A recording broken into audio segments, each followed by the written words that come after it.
Yes, great. Thank you for that introduction. It's great to see you, Yang, and Wei Dong and others virtually. I wish we were able to be together in person, but this is the next best thing, I suppose. So appreciate the invitation to deliver a presentation in this exciting conference. So let me try to share my screen. I think I've dispensed with the introduction. I'm just going to launch straight into it. So we're interested in skin-like electronics. I've lost a little bit of time here, but what we're aiming to achieve are skin-like properties in electronic systems that combine hard and soft materials together in hybrid systems, where we pay attention to system level mechanics as well as circuit design. So it's combining mechanical engineering with electrical engineering, material science, to yield novel classes of wearable devices. And so probably many of you in the audience have seen these types of technologies. Many groups are doing outstanding work in this area, but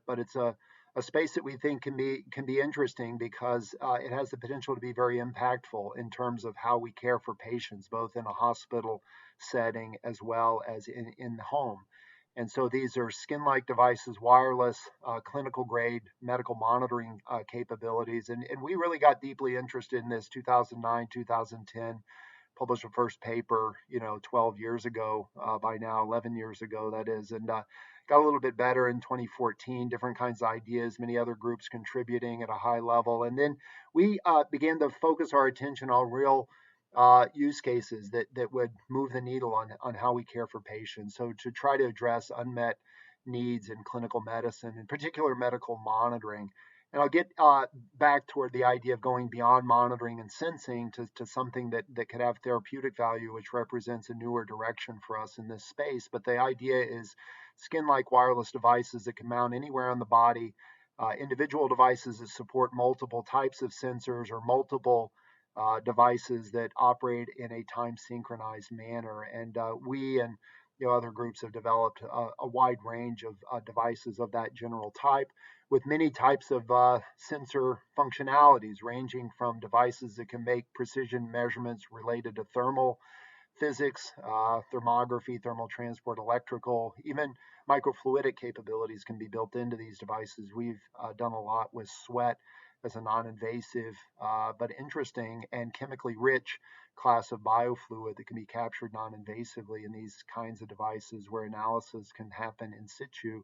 Blood flow, mechanical, optical, body sounds, mechanoacoustic sensing. So again, multimodal, multinodal.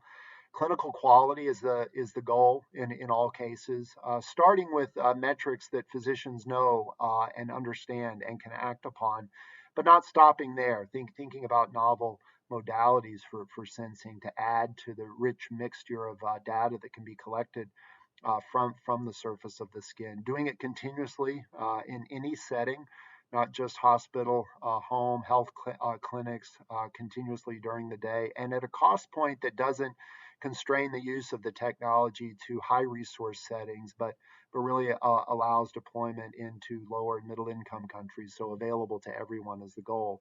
I think probably for us, the most compelling opportunity was in care for premature babies. And so this became a primary focus of ours when we really started to emphasize clinical translation across our research programs. And the idea was to get rid of the very non-ideal engineering solutions for monitoring vital signs in these babies, taped biosensors, hardwired connections to external boxes of data acquisition electronics, to something that's a lot more friendly to this class of patient and a lot more amenable to basic aspects in clinical care and parent-child interactions as well. And so the idea was to replace all of that technology with wireless skin-like devices. Turns out you can do that.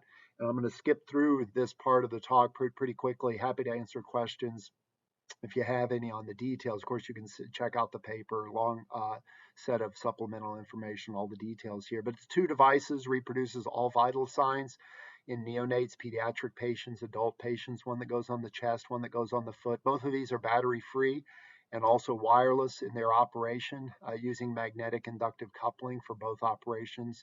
There's power transfer and data transfer as well, and using the principles of epidermal electronics in the design.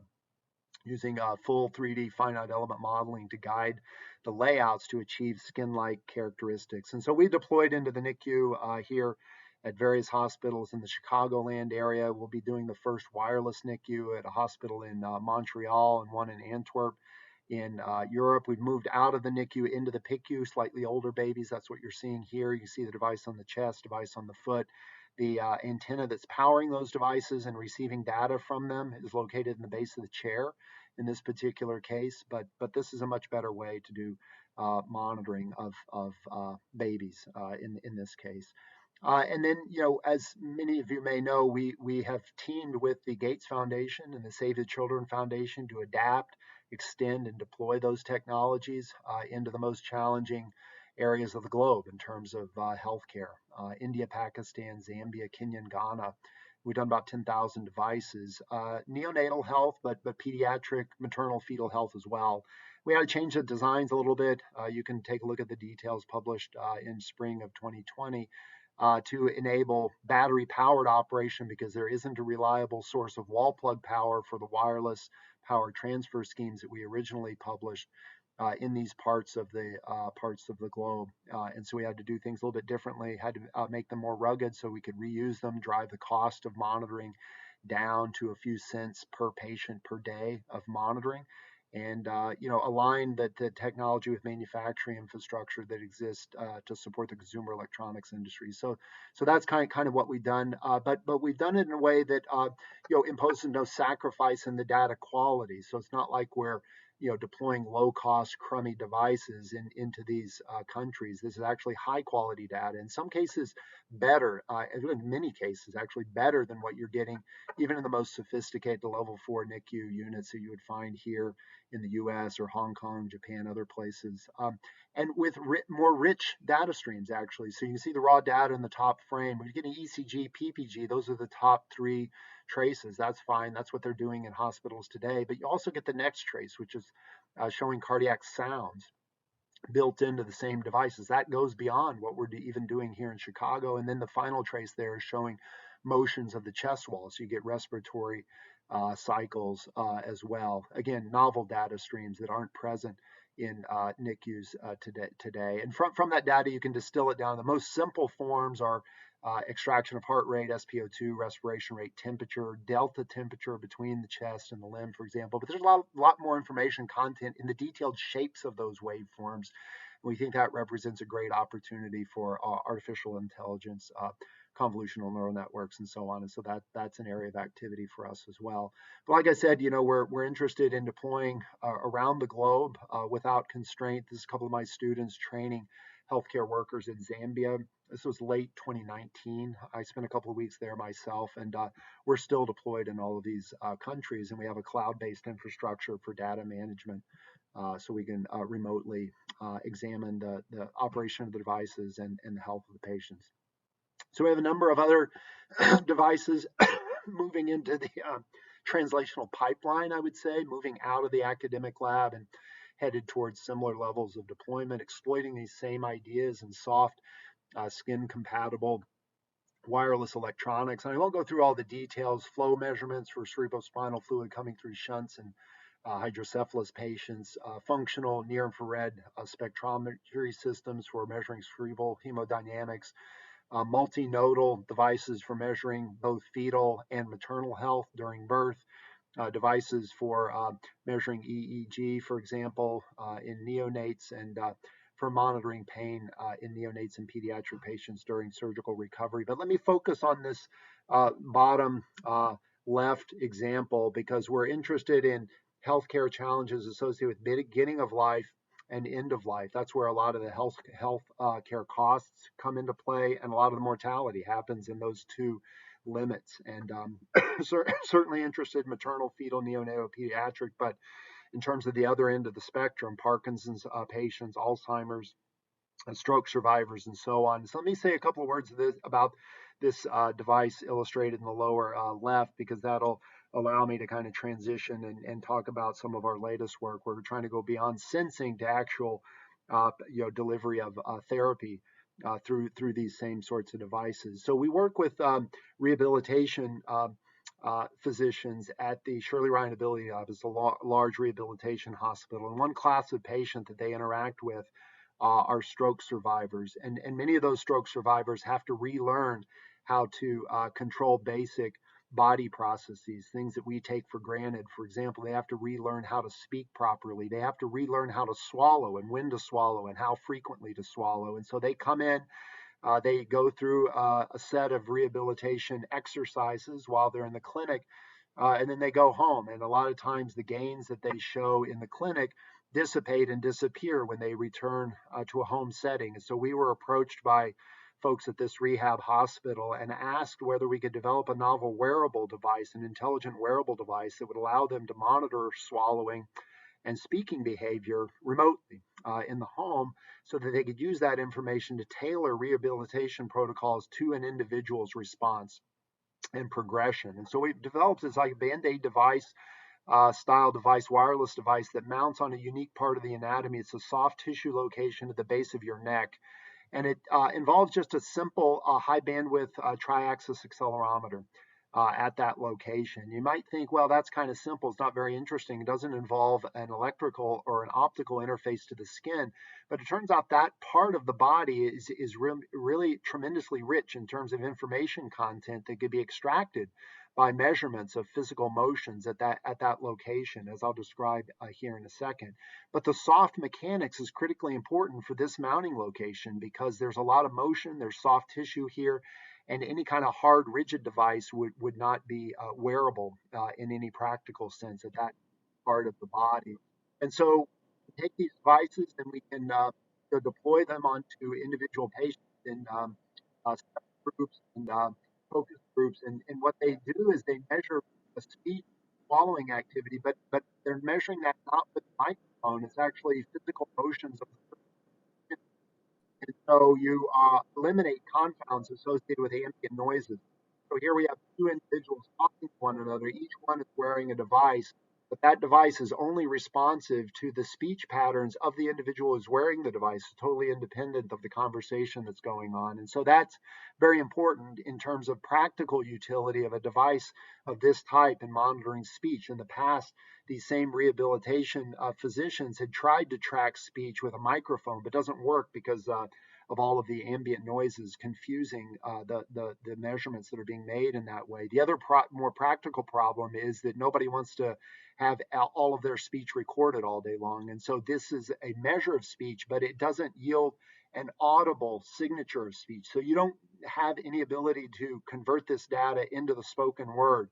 It just simply registers whether there are vibrations happening. You can't determine what words are being said. So it turns out to be very, very powerful. But beyond that, and it's close enough to the throat, you can measure swallowing activity. But beyond that, you think about this location. If you were asked, if you have one wearable device, where would you put it on the body to capture the most broad set of vital signs information or information associated with body processes? And I would argue that it is, in fact, the suprasternal notch. Somebody else might have a different idea. I'd love to hear their thoughts, but I think this is probably the best location because you get speech. You're close enough to the voice box. You get the vibrations associated with speech. So you get time and patterns of speech, tonality, and so on. You're also close enough to the throat, so you get swallowing. You can determine when swallows happen. You can distinguish swallows of solid food from swallows of liquids, for example, so frequency and dynamics. You're coupled to the chest wall, so you can capture cycles of respiration. So you get swallowing and also respiration rate. You get when the swallows happen relative to the respiratory cycle. You're close enough to the carotid artery that you can actually pick up vibratory motions associated with pulsatile blood flow through the arteries. And from that, you can get heart rate and heart rate variability. You get respiratory sounds, so you can capture wheezing, for example. You capture coughing very clearly, a lot of vibrations associated with coughing. You get body orientation because you're coupled to the core of the body. And of course, you get motion and steps. So you get physical activity as well. So it's one device that we designed initially for speech and swallowing, but we realized there's a ton of information coming off the time series data that's captured in this way. And so what does it look like? Here are three axes of acceleration measured from the suprasternal notch with a device like that, X, Y, and Z. Z is out of the plane, out of the plane of the surface of the skin. And so just focus on that trace in this time series data. It's a blue one, so you see cycles of respiration, so you get respiratory depth, respiratory rate pretty easily. Holding of the breath, you see those cycles disappear. And then riding on top of those cycles, you see a little bit of noisy, fuzzy stuff. That's actually cardiac sounds. And if you zoom in, you'll see these are the S1, S2 sounds associated with each cardiac cycle. This is a lub-dub that you would hear in a stethoscope, but now measured from the suprasternal notch. Different types of activities, though, appear as different sorts of characteristic time series features and spectral features as well. So talking looks much different than cardiac activity. You have a lot of harmonics associated with talking. Swallowing has yet a different characteristic, almost looks like a delta function.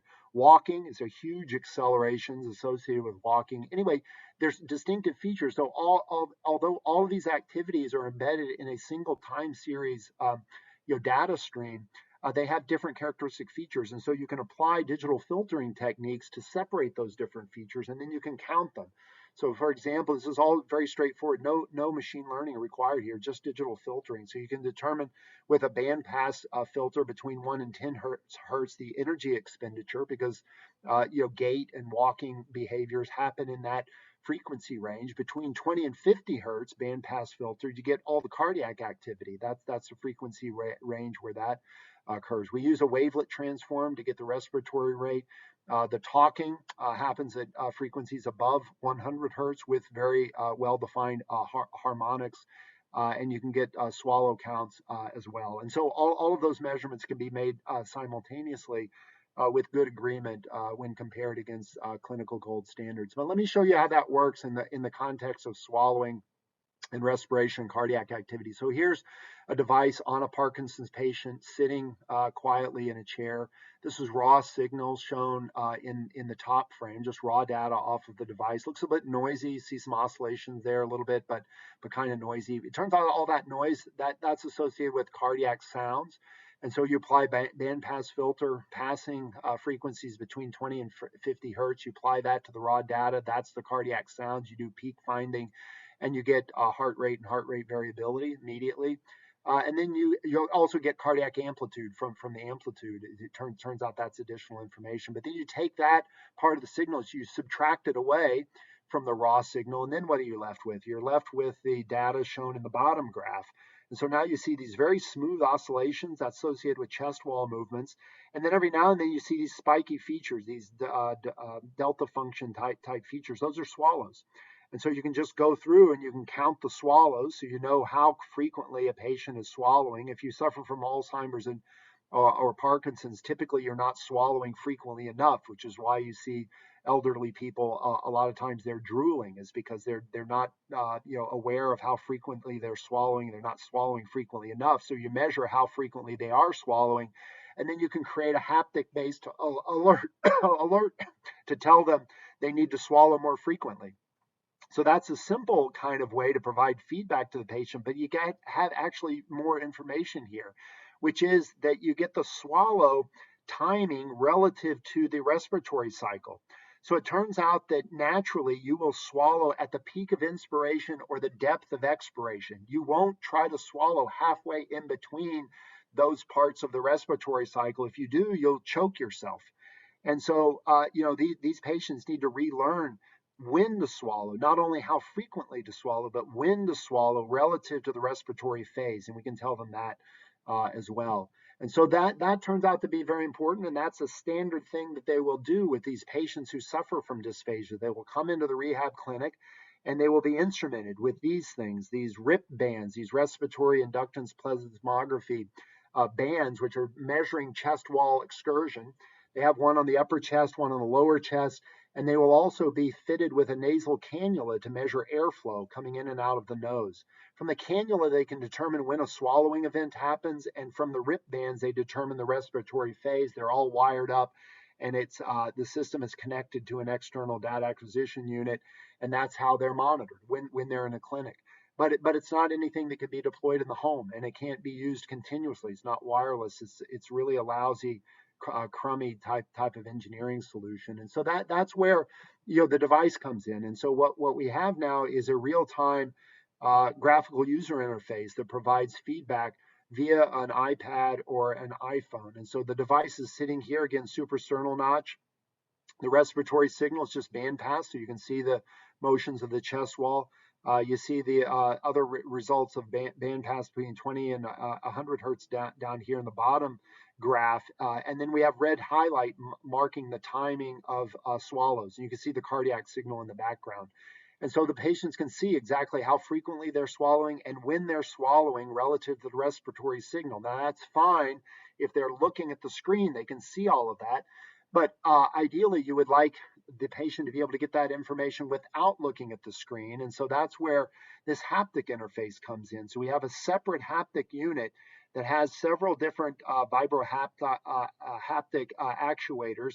It's a wristband. It's Bluetooth connectivity to the device on the suprasternal notch, so it can alert the patient when they've swallowed and whether they've swallowed at the right time, and whether they're swallowing frequently enough. And so this is where therapy comes in. And so it really qualitatively expands the way you can think about wearables. It's providing sensing, but now it's providing feedback and therapy in real time to the patient in this way.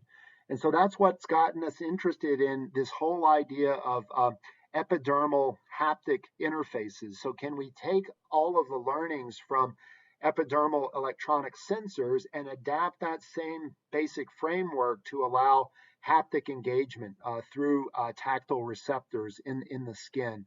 And if you think about haptics, it's been around for a long time. I mean, you have haptic motors in your smartphone, in your smart watch. There are all kinds of industrial pieces of equipment, game controllers and so on, that use haptic motors. So it's not very new. It has a long history associated with it. And so we tried to put together a review article that kind of tries to highlight how the technology has evolved over time. And the way that we view it is it started in systems that sit on a desktop, and they provide a haptic feedback to the hand at the point of interface, physical interface. And then it moved to portable devices that incorporated these haptic motors, power tools, and so on. And then there's quite a bit of interest in haptic engagement at the fingertips with gloves and so on. And that's interesting. And all of these things continue. But one future that might be interesting to think about would be these skin-like devices that provide haptic engagement, not constrained just to the fingertips, but full body.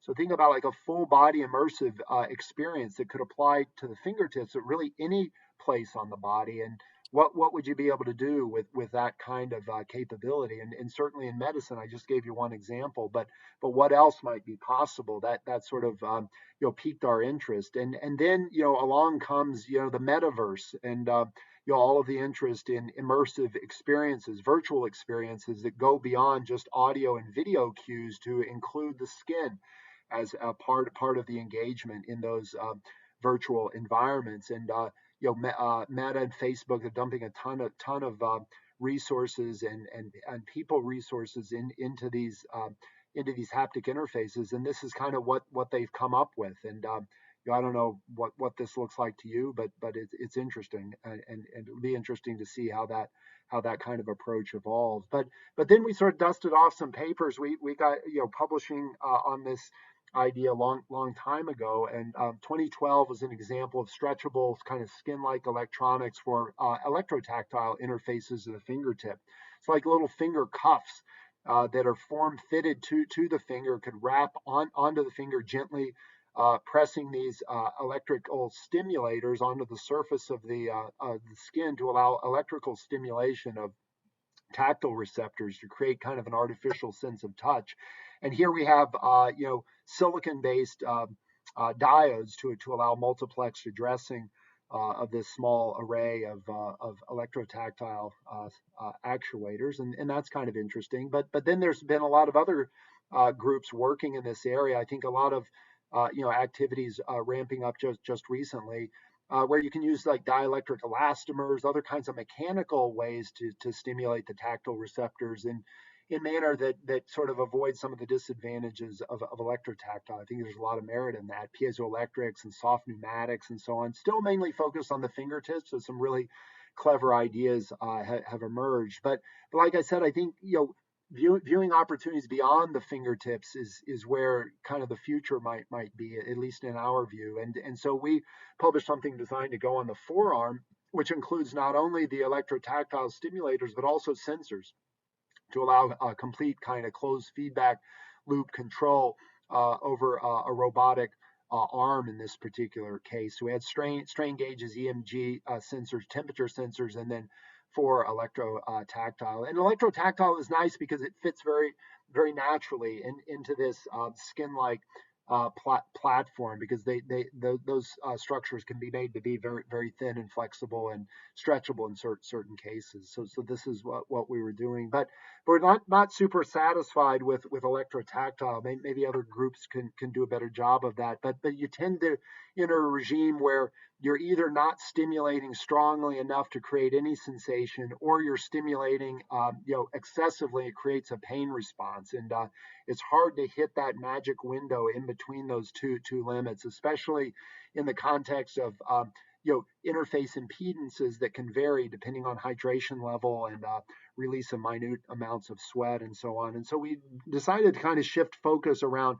mechanical actuators and simple ones, actually, just Lorentz force type actuators, but arrayed in collections of devices that could be addressed individually using stretchable electronic backplane with wireless connectivity. And the first author on this paper, which we published in 2019, is now on the faculty at the City University of Hong Kong, doing really great work extending a lot of these ideas. But this was kind of our first attempt at it. We wanted a very simple mechanical actuator, and so we just use, like I said before, Lorentz force. So it's a magnet, it's a coil, pretty simple, but designed to allow us to sort of mass manufacture these things. So we can create hundreds of them. It's not too difficult. They're made out of PDMS, so very lightweight and flexible, and we can adjust the resonance frequencies to align to frequencies of highest sensitivity tactile receptors in the skin, which tends to be around 200 hertz. So that's kind of what we did. It's pretty straightforward, but turned out to be really useful for us. And then we can create arrays of these actuators, like I said before, and couple them to a stretchable wireless battery-free backplane, building on some of the ideas that we started developing for neonatal intensive care unit monitoring, but now adapted for these kind of haptic interfaces. So we're using that same magnetic inductive coupling approach for delivering power, and also serving as a two-way wireless communication interface for controlling the operation of these devices. And so that's kind of what it looks like. And we had some tricky approaches to increase the coupling efficiency between the transmitting antenna and the receiving antenna and the devices to get enough power to allow operation of these mechanical actuators. So I'm going to go through the details. This is all described in that paper, but it's NFC standard frequency and communication protocols, and it all interfaces to a touchscreen running on a phone or a tablet is kind of the way it was set up. So quick enough to be real time. Latencies in the range of 10 milliseconds or so, and so very close to real time. No noticeable delay, and compatible with connection to the internet. So you can interface with anybody who has access to the World Wide Web is the idea. And so then the question is like, what is it good for? And we think there might be a lot of different applications you could contemplate beyond medicine. And so you think about social interactions, going beyond just sights and sounds of an interface like the one we're engaging with now, to something that would allow kind of an effective level of touch. You could reach out and touch a screen, and that would create a pattern of vibrohaptic actuation on the surface of the skin of the person that you're interacting with, realizing that physical touch is probably the most personal way that we communicate with one another, and adding that experience might be pretty interesting to think about, and being able to do that at all locations across the body, again, not just the fingertips, would be kind of an essential feature of that sort of engagement. But I think for us, the main, and you can think about many applications in entertainment as well, but the main application for us is around devices that impact patients and medicine and healthcare and that kind of thing. And so here we're very interested in sensory substitution. So can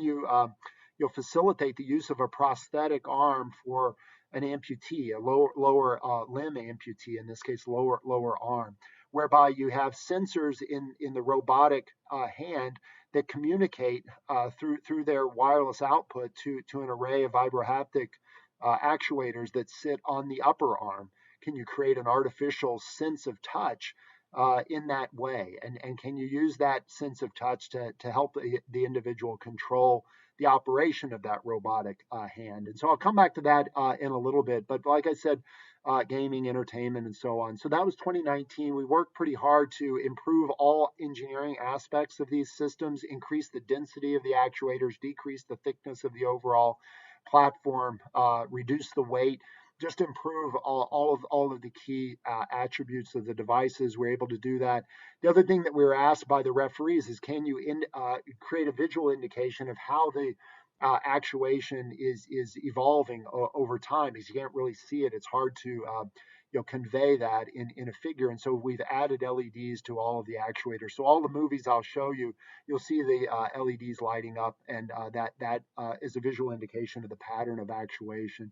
So the mechanics are also improved, as well as the physical properties I mentioned to you before, and it's all guided by finite element modeling. We have both a battery-free NFC-based platform. We've also added a battery and Bluetooth connectivity as an additional option. This is published in Nature Electronics. I think it's available on the website, but not yet in an official issue. And at densities that are high enough to fully engage tactile receptors across all regions of the body except the fingertips, the toes, and certain regions of the face.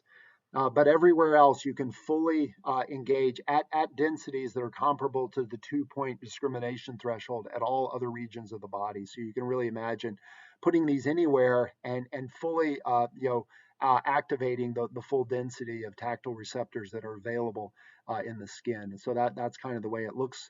And again, real-time multi-touch interfaces through touch screens, and the ability to not only control spatial temporal patterns, but also amplitudes of actuation. So if you have a pressure-sensitive touch screen, we can easily pass that pressure information on to the individual actuators to control their amplitudes. So that's kind of the way it looks. The postdoc who's working on this developed kind of a Lego approach to taking these smaller tiled units and then plugging them together so you can create anatomically matched large areas of these actuators across any region of the body. You can integrate those platforms with stretchable fabrics as well to facilitate donning and doffing of the devices, is kind of how it looks. So here's an example of that operating touchscreen in Evanston, operating a Vibrotactile epidermal VR system being worn by another student in Urbana. And as you can see here, by stroking the touchscreen, he's spelling out VR, and the individual in Urbana is writing on this whiteboard, the pattern that he's feeling on his outer arm. So again, very minimal latency and internet connectivity. So you might ask, can you reproduce different sensations, not just stroking, but also pinching and twisting and squeezing and different sorts of patterns, and you can begin to program those kinds of interactions directly into the interface in a pretty straightforward way. And the individuals, it's very easy to distinguish these different patterns as well, as you can see from this truth table. So here's the latest, and I'm going to go ahead and conclude. I think I'm out of time. Is an example of that sensory substitution applied to an actual amputee who's learned how to use the device. And here we have a robotic hand that is instrumented with pressure sensors and with wireless connectivity to the epidermal VR system mounted on the upper arm. So it does require a training process that you go through. And so you have to correlate, patterns of pressure on the fingertips of the robotic hand to different patterns of vibrohaptic actuation on the upper arm. But it turns out you can learn how to do this very quickly. This was an Iraq war veteran who participated in these studies. And then once you've done that, you develop kind of an intuitive sense of how tightly you're grasping objects, for example. So here's an example of him blindfolded. He's trying to pick up a eggshell with this robotic hand. As you imagine, you can't do that because you don't know how tightly to grip the egg without breaking it. But with the vibrohaptic feedback, he can sort of feel how hard he's grasping the eggshell, and he can avoid breakage. But at the same time, he's able to pick up the egg. So this is an example that I wanted to share. We have a couple of other crazy things. You can check out the Nature Electronics paper if you want to see that. But I think I'm out of time. I'm just going to forward to the very end of the talk. So I think this is a pretty interesting area, not only for wearables for sensing, but now for therapy and actuation and haptic engagement. And there's something for everybody here. I think there's all kinds of challenges and opportunities in electronics, electromechanics, artificial muscles, sensors, power supplies, skin interfaces from the standpoint of materials, software control, and so on. And I think it will require, progress in each one of these different disciplines in order to realize the next generation of this kind of technology. So with that, I'm just going to go ahead and conclude and by highlighting various collaborators that we have both in engineering science, clinical medicine. Shinji Yu, as I mentioned, former postdoc, now working very productively in this area. Many physicians that we've worked with over the years, but the students and the postdocs are the most important people. So I'll just go ahead and conclude by acknowledging them for their efforts. I apologize for the technical difficulties at the beginning of the talk, but I'm happy to answer questions now, or if people want to email me, I'll be happy to follow up if you have any questions. So thank you very much. Yes. So yeah, thank you very much, Professor John Rogers. So this is Xinyu Zhang from the University of Hong Kong. And I have one quick question. Based on your vision at the forefront of this area, so can you share with us what is the pricing challenges that is shared by all these kind of engineering wearable sensors? Yeah, so for sensors, I think what's missing is a full complement of sensors able to detect the biochemical markers that are characteristic of health status. I think there's been a lot of progress in biophysical sensors, and I listed some of the different classes of sensing modalities that are based on physical properties. And I think there's probably still a lot of work to do in those classes of sensors, but biochemistry is really the basis for many body processes, and how you get at chemistry seems to me to be a really powerful frontier if people want to think about opportunities. We try to attack that by looking at sweat biochemistry, but there are continuous glucose monitors and others that use very fine penetrating pins to get access to interstitial fluid. And I think there are all kinds of opportunities for development of chemical sensors. I mean, there's lots of things to work on, but that's one category that I feel represents a tremendous area of opportunity. Thank you very much. Yeah. Okay. There is another question in the Q&A online from Xiehan. Is there electrical inflammation in long-term overuse on skin? If so, how severe it is, and how can we relieve it?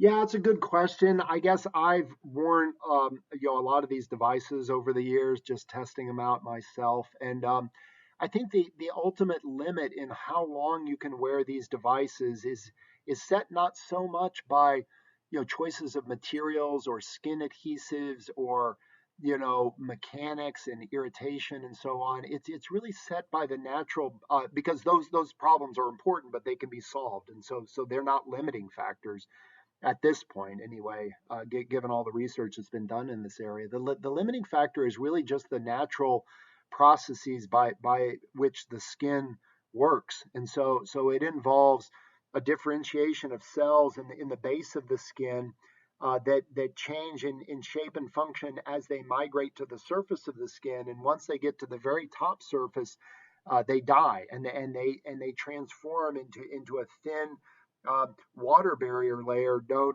as the stratum corneum.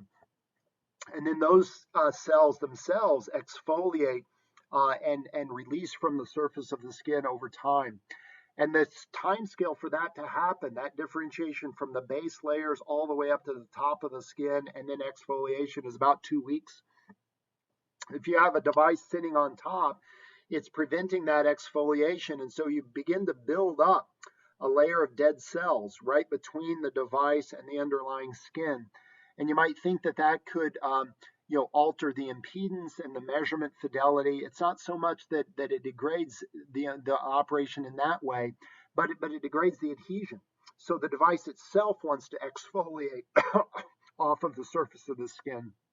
So I've worn the devices for up to like 3-4 weeks, and at that point, the device is just like falling off. It's difficult to kind of keep it on.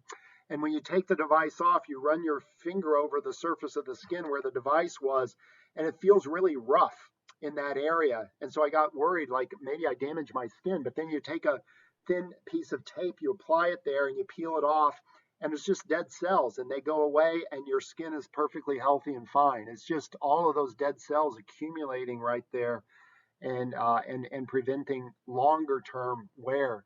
So I would say 2-3 weeks is probably as long as you want to go. Maybe you push it, you get to a month, but that's the limitation. Maybe you create some kind of chemistry that consumes those dead cells, and you could somehow extend the lifetime in that way. But I don't think there's a lot of practical value in going beyond a week or two. I mean, for neonates, they're changing diapers twice a day or something like that, and they're bathing the babies maybe once every other day. So there are all kinds of opportunities to take devices off, clean things on, put them back on. And so I don't feel like work toward extending the lifetime of the skin interface is hugely impactful. It might be interesting from an academic standpoint, but I don't think there is a burning medical need for wearing a device for a year or something like that, because you take your clothes on and off. I mean, there's just all kinds of things that are happening during the day that would offer an opportunity to take a device off, replace it. So